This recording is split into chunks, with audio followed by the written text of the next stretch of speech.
네, 벌써 언택트 컨퍼런스 반이 지나가고 있습니다.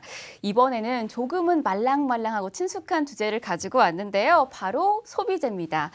박은경 팀장님 모시고 포스트 코로나 시대 관심 가질 만한 소비재에 대해서 알아보도록 하겠습니다. 박 팀장님은 삼성증권에서 플랫폼 비즈니스 팀을 이끌고 계시며 소비재 업종을 담당하고 계십니다. 팀장님 자리하셨습니다. 안녕하세요. 안녕하세요. 네, 이 소비재 기업들을 생각해 보면 이름이 낯이 많이 읽고 또 투자자분들이 친숙하기 때문에 어떻게 보면 투자 판단하기가 쉽지 않을까 하는 생각도 드는데 막상 투자를 하려고 보면 고민이 되는 게 사실이거든요. 맞습니다. 그래서 저도 오늘 이 시간을 어떻게 좀 값지게 제가 만들어 드릴 수 있을까 저도 그 방법을 좀 많이 고민을 해봤어요. 사실은 소비 요정들 많잖아요. 네. 아마 저보다 더 잘하실 수도 있을 거예요. 종목 피킹도 더 잘하실 수도 있고 다만 문제는 뭐냐면은 소비재가 정말 전 세계에 수천 종목이 있습니다. 네. 그래서 제가 이번에 하고자 했던 거는 그 수천 종목 중에 스크리닝을 해서 골라서 압축적으로 어떤 종목을 조금 더 관심 있게 보면 좋을지 그거를 제가 이 시간에 한번 해보고자 합니다. 아, 기대가 되네요. 예, 그럼 시작을 해보도록 하겠습니다. 오늘 제목이 나 이제는 외출할래? 포스트 코로나 소비 백서라고 제가 지어봤어요. 한 10년 전에 이제 선배 언니가 은퇴를 하시면서 은경아, 삶의 변화는 쇼핑을 동반한단다. 동감하시죠? 네, 동감해요. 네, 결혼, 출산, 심지어 퇴직, 이직도 다 쇼핑을 동반합니다. 코로나가 우리 삶에 얼마나 큰 영향을 미쳤어요. 당연히 쇼핑을 동반했겠죠. 그래서 일단 앞부분에는 코로나가 우리의 소비를 어떻게 바꿔놨는지를 아주 빠른 속도로 조금 훑어보도록 할게요. 네. 우리 삶이 어떻게 바뀌었나요? 제일 중요한 거는 외출을 안 하게 됐다는 게 제일 킬링 포인트겠죠. 그래서 일단 7시에 딱 눈을 뜨자마자 거기가 바로 제 사무실이에요. 저는 화장을 할 필요도 없고 옷을 입을 필요도 없고 그냥 레깅스 하나 편안하게 입고 바로 컴퓨터 앞으로 가면은 그게 바로 출근입니다. 네. 룰루레몬 지금 주가 보이시죠? 앞으로 요 비슷한 차트들이 반복해서 나오게 될 텐데 저 노란색 얇은 선이 우리가 좋아하는 나스닥 지수 네.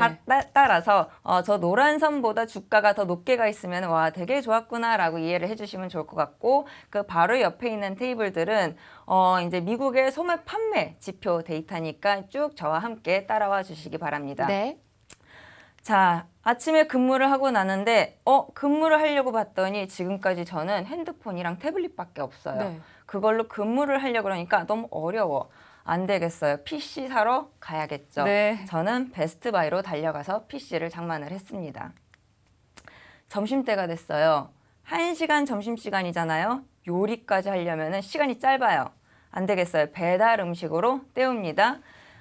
도어대시라는 미국 회사가 이 코로나를 맞아서 2020년에 매출이 전년 대비 100% 이상 성장을 하면서 무려 PSR 6배라는 높은 가치를 인정받으면서 작년 12월에 증시 상장에 성공을 합니다.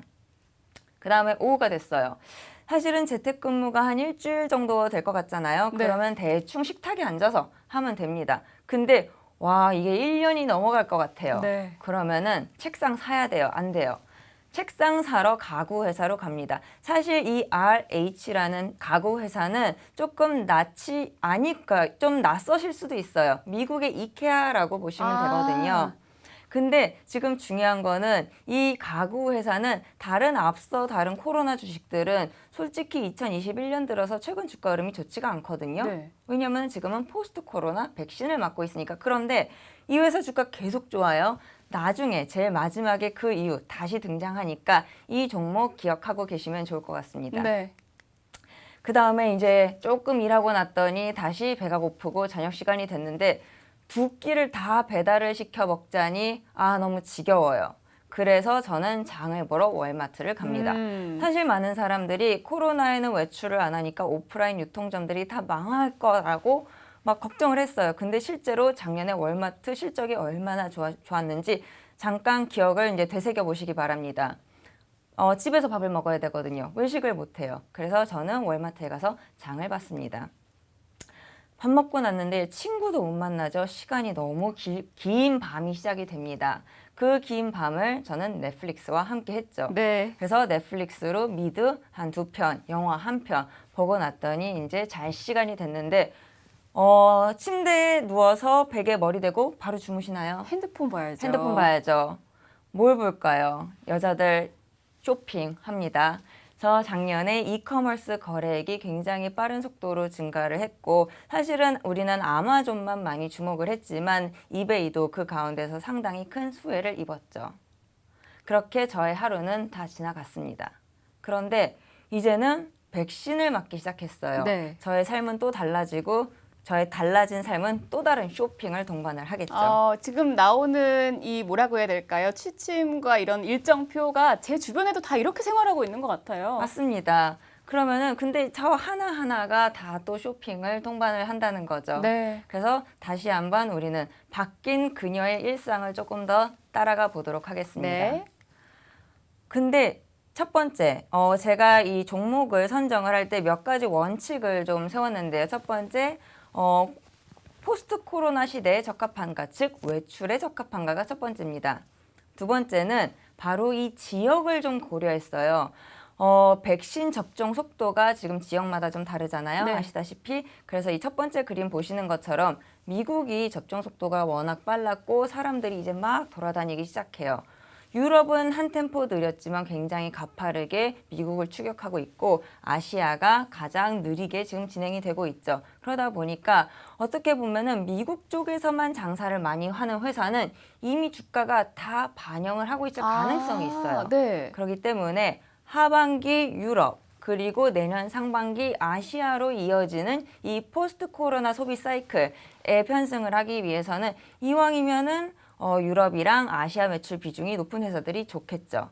그리고 세 번째, 아주 가장 중요한 투자 원칙이 될 텐데요. 구조적으로 비단 올해뿐만 아니라 후년, 그 다음에도 계속 성장할 수 있느냐, 이런 구조적인 성장 요소가 있느냐, 이걸 보는 게 중요하겠고, 이 세 가지 원칙에 의해서 제가 종목들을 좀 선정을 해봤습니다. 네. 제일 먼저 눈을 뜨자마자 제가 하는 일은 화장을 드디어 다시 해야 합니다. 네. 사실은 뭐 솔직히 저희는 재택근무를 안 했어요. 근데 마스크를 쓰잖아요.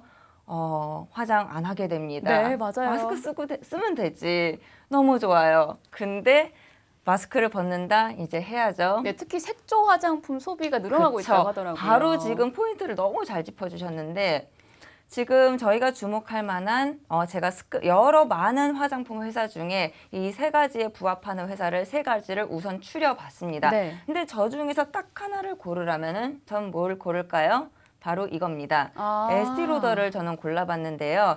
지금 이 비슷한 그림들을 앞으로 쭉 보실 테니까 제가 한 번만 설명을 드릴게요. 가운데 있는 보라색과 노란색으로 이루어진 선 중에서 보라색은 최근 주가를 나타내고요.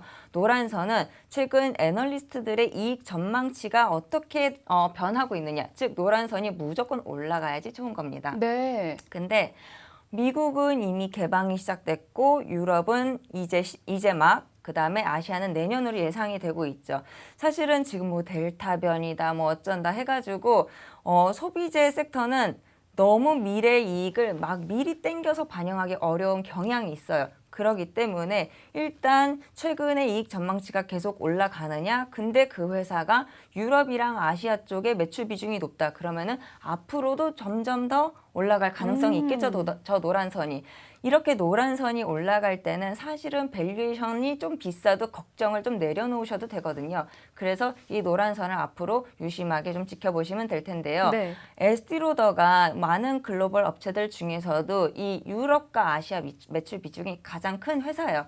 근데 거기다 더불어서 아까 지적하셨죠. 색조 매출 비중이 가장 높은 회사가 또 에스티로더입니다. 네. 2020년도에 기초 화장품 매출은 불과 3%밖에 안 줄었어요. 전 세계적으로. 근데 색조 화장품 매출은 무려 25%나 빠졌거든요. 저희는 이제 다 립스틱을 바르기 시작할 겁니다. 네. 그 다음에 이제 레깅스만 입고 있다가 이제 드디어 불편한 옷을 입을 때가 다시 돌아왔습니다. 추리닝 입고 출근할 순 없죠. 뭘 입을까요? 제가 정말 또 엄청나게 많은 종목 중에서 이 9개의 패션 관련된 회사를 좀 추려봤습니다. 네. 종목이 너무 많으니까 저 중에서 도대체 뭘 골라야 하느냐 더 고민스러울 수밖에 없는데 이 중에서도 사실은 가장 밸류에이션이 비싼 에르메스가 저의 픽이었습니다. 아, 왜요? 예, 사실 밸류에이션 비싼 종목을 피하라가 모든 애널리스트들의 추천일 텐데 저는 아까 말씀드렸죠. 앞으로 이익이 계속 올라간다면은 현재 밸류에이션보다는 이익 추정치의 방향성이 훨씬 중요하다고. 최근에 EPS 조정 폭 좀 보세요. 어마무시하죠. 네. 근데 이 회사가 유달리 다른 뭐 LVMH나 캐링이나 이런 회사보다도 유달리 유럽이랑 아시아 매출 비중이 높은데 얘네들의 소비는 아직 반영도 안 된 어닝과 밸류에이션이다라고 저는 생각을 하기 때문에 가장 밸류에이션이 비싼 에르메스를 추천을 드립니다. 또 하나. 요즘에 그런 얘기 많이 해요. 인플레이션, 인건비 오른다. 가격 전가 능력이 가장 좋은 회사를 전 세계에서 하나를 꼽으라면 뭐가 있을까요? 에르메스라고 생각을 하죠. 네. 근데 제가 너무 이게 사실은 이제 시가총액이 작아서 이런 거 추천드리는 거는 뭐 추천은 아니지만 말씀드리기에는 조금 부담이 있을까 하지만 지나치기에 아까워서 두 개를 제가 조금 더 추가를 해봤어요. 네, 소개해 주세요. 예. 아나운서님께서는 이 파페치, 크록스 둘 다 익숙하신가요? 저는 크록스를 더 많이 들어본 것 같아요. 파페치 익숙하지 않으세요? 네. 저거는 명품 이커머스 플랫폼입니다. 아, 직구 플랫폼이에요. 우리 입장에서 사실은 저는 참 많이 쓰는데요.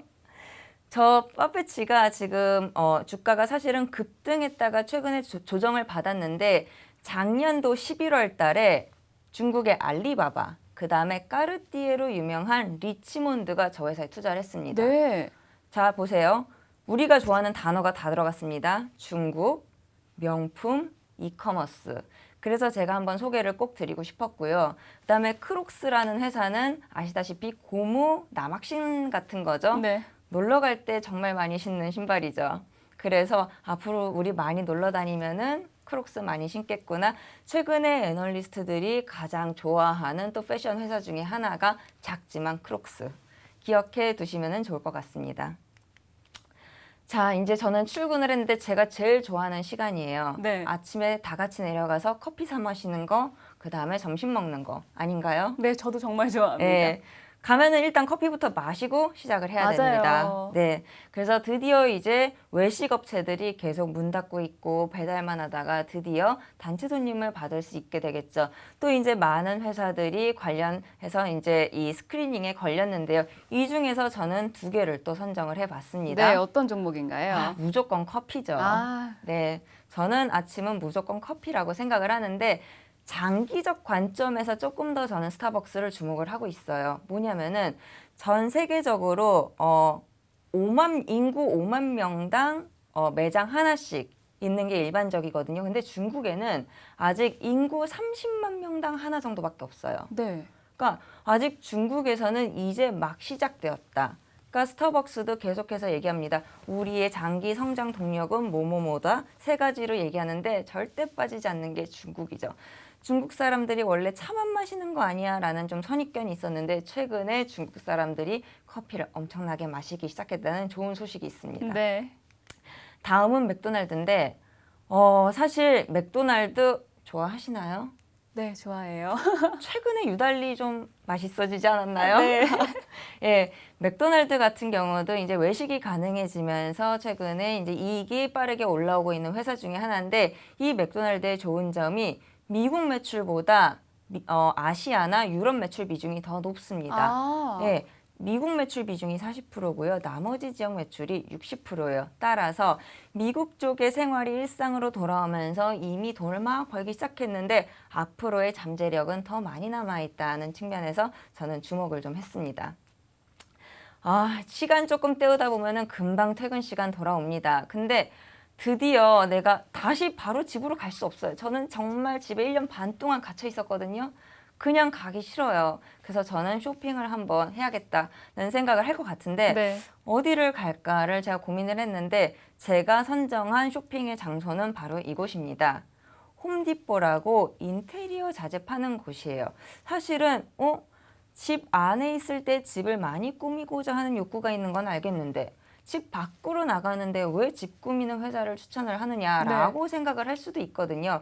그런데 제가 주목한 거는 또다시 이제 장기적인 관점에서 두 번째 그림을 보시면은 저 노란 선을 한번 주목해 보세요. 미국의 주택 재고거든요. 네, 급락하고 있네요. 네. 그러니까 지금 보라색 선이 주택을 짓는 거예요. 짓고 있는데 재고가 계속 빠져요. 더 지어야 된다는 얘기겠죠. 사실은 제가 이제 어떤 뭐 이해의 편의를 위해서 주가를 2020년 1월부터 현재까지만 그려왔는데 한번 가능하신 분들은 2010년 이후에 홈디포 주가 한번 봐주시면 좋을 것 같아요. 테슬라 부럽지 않습니다. 한 10배 정도 올랐더라고요. 네. 한마디로 미국의 주택 재고가 계속 떨어지고 있고 그럼 계속 집을 짓겠네. 그럼 홈디포가 계속 괜찮을 수 있겠네라는 자연스러운 이제 논리가 형성이 될 수 있겠죠.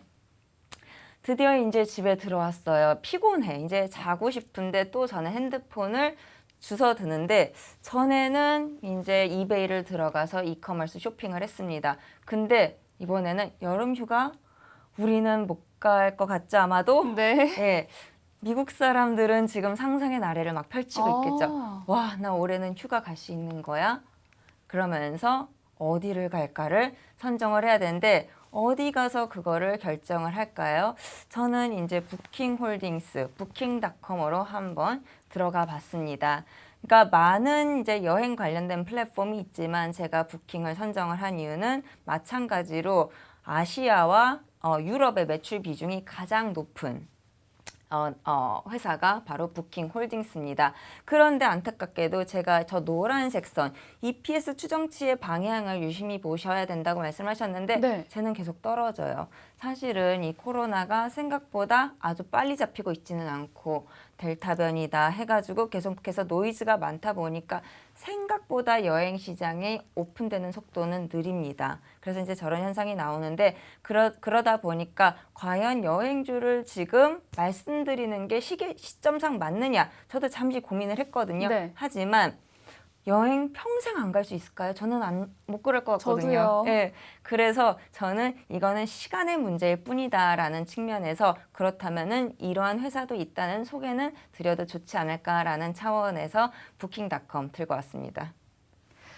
네, 지금 댓글이 엄청나게 올라오고 있습니다. 실생활에 접목시켜서 너무 좋아요라는 이런 댓글도 있는데요. 제가 지금 올라온 댓글 몇 가지 좀 여쭤볼게요.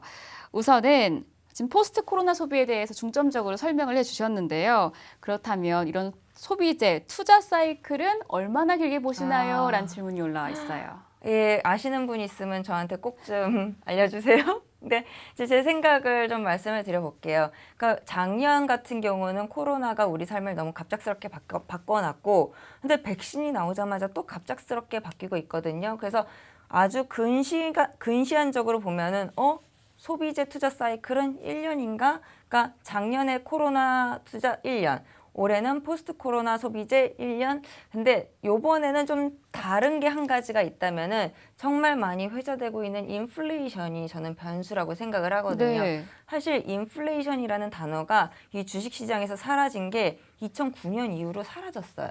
근데 이게 10몇 년 만에 지금 그 단어가 다시 돌아오고 있거든요.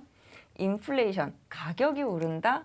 저는 그런 시점이 되면은 소비재는 결코 무시할 수 없는 중요한 투자 소스가 되지 않을까 생각을 하기 때문에 이번에 소비재 사이클은 저는 조금 더 장기적인 안목에서 보시는 게 어떻겠느냐 좀 말씀을 드리고 있습니다. 네, 인플레이션 변수가 있기 때문에 좀 더 장기적으로 보라는 말씀해 주셨습니다.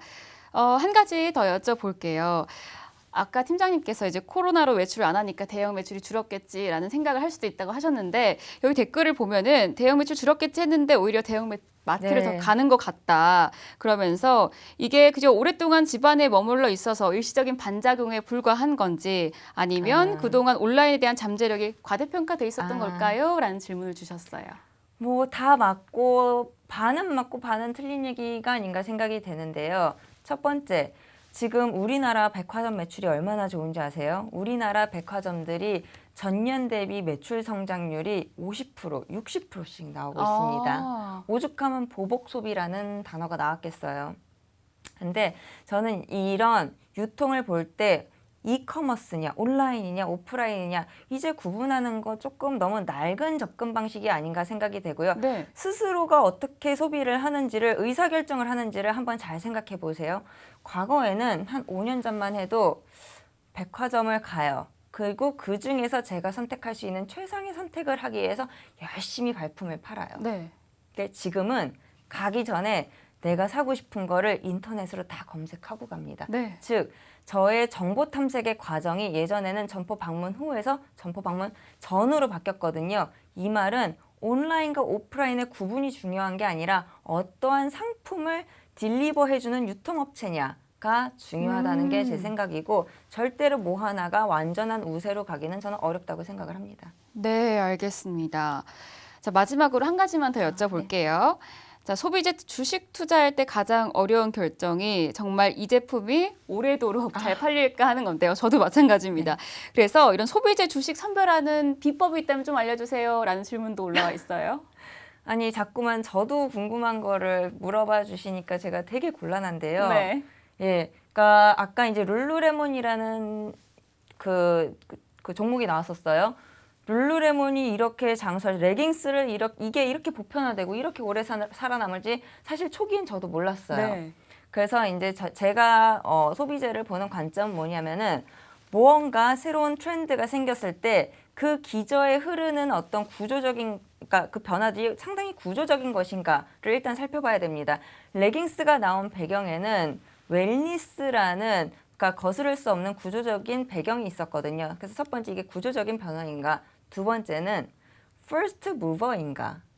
저는 이 두 가지의 조건에 부합하다면은 소비재도 진짜 뭐 앞서서 뭐 카카오, 네이버, 테슬라 이런 관점에서 보시는 것처럼 소비재 또한 그렇게 장기적인 관점에서 접근하실 수 있는 거 아닌가 생각을 합니다.